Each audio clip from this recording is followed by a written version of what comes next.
अस्सलाम वालेकुम। Now we will study about conservation of biodiversity. ठीक है, तो बायोडिवर्सिटी हमारे पास क्या है? बायो मीन्स लाइफ और डिवर्सिटी मीन्स डिवर्स, यानी कि लाइफ जो है वो अर्थ पर किस हद तक फैली हुई है, कहाँ तक वो एग्जिस्ट करती है। ठीक है, यानी कि इसमें प्लांट्स और एनिमल्स जो होते हैं वो कहाँ अर्थ पर किस हद तक फैले हुए हैं। तो इसके बारे में उन्होंने बताया कि बायोडिवर्सिटी जो होती है, इसमें हमने बताना है कि बायोडिवर्सिटी या रिड्यूस हो रही है या इंक्रीज़ हो रही है। तो हमारे पास बायोडिवर्सिटी जो होती है वो रिड्यूस हो रही है, क्योंकि फॉरेस्ट क्योंकि आजकल फॉरेस्ट होते हैं उनकी कटिंग ज़्यादा हो रही है। तो जब फॉरेस्ट की कटिंग ज़्यादा होगी तो ज़मीन पर कोई भी अर्थ पर कोई भी लाइफ एग्जिस्ट नहीं कर सकेगी। तो इसकी वजह से बहुत से एनिमल्स ऐसे हैं जो कि एक्सटिंक्ट हो रहे हैं, यानी कि जो कि इंडेंजर्ड हो रहे हैं। जिनके इंडेंजर्ड का मतलब होता है कि ऐसी स्पीशीज़ जो कि बिल्कुल ख़त्म हो रही हैं या फ्यूचर में ख़त्म होने के बिल्कुल करीब हैं। ठीक है, यानी कि वो ख़तरे में हैं, वो बिल्कुल ख़त्म हो जाएंगी। उनको हम कहते हैं इंडेंजर्ड स्पीशीज़। तो जैसे कि अब हमारे पास आती हैं एक्सटिंक्ट में इंडेंजर्ड स्पीशीज़, और एक्सटिंक्ट स्पीशीज़ में हमारे पास होते हैं लायन, टाइगर। ठीक है, ये स्पीशीज़ होती हैं, ये बिल्कुल ख़त्म होने के करीब हैं। तो इसलिए वह हमें चाहिए कि बायोडिवर्सिटी जो होती है उसके बारे में उसकी प्रिवेंट करना चाहिए।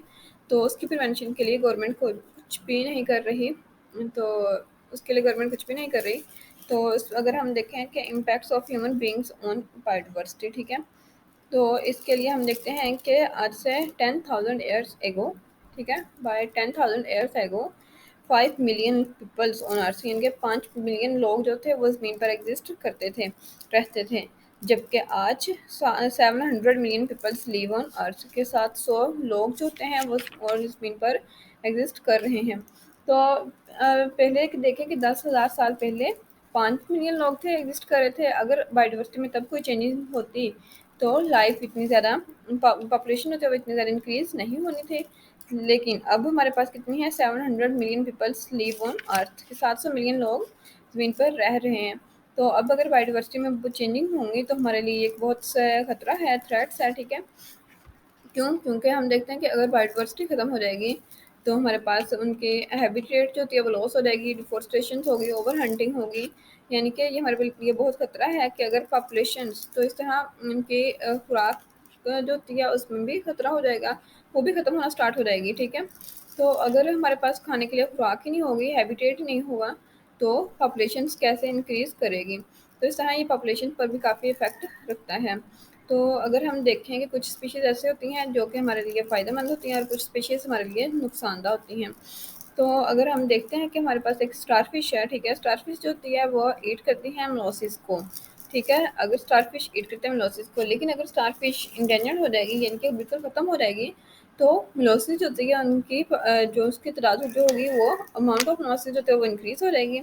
तो जैसे-जैसे मोलस्किस इंक्रीज़ हो जाएगी तो ये इंसेक्ट्स को ईट करते हैं, तो ये इंसेक्ट्स को ख़त्म कर देंगे, जिसकी वजह से इंसेक्ट्स बिल्कुल ख़त्म हो जाएंगे ज़मीन पर। तो इस तरह हमें चाहिए कि ये हर स्पीशीज़ होती है वो हर स्पीशीज़ एक सीरीज़ में बिल्कुल मेंटेन रहे, ताकि बिल्कुल मेंटेन रहे, ताकि हमारे पास जो होती है लाइफ जो होती है वो बिल्कुल सही से एग्जिस्ट कर सके। इस तरह अगर हम देखें कि एक हमारे पास एक प्लांट था, यूकैलिप्टस प्लांट्स। ठीक है, यूकैलिप्टस प्लांट जो था वो ऑस्ट्रेलिया से इंपोर्ट किया जाता था पाकिस्तान में। ठीक है, और ये बहुत ज़्यादा पानी मोर वाटर को कंज्यूम करता था। तो अगर ये मोर वाटर को कंज्यूम करेगा तो जो इर्द गिर्द के स्मॉल प्लांट्स हैं उनके लिए ये बहुत खतरनाक था, उनके लिए ये खतरा था। तो उनको वो हार्म पहुँचाता था, ठीक है, नुकसान पहुँचाता था। तो इसलिए गवर्नमेंट्स को चाहिए कि वो बायोडिवर्सिटी की प्रिवेंशन के लिए कुछ इक़दामात करें।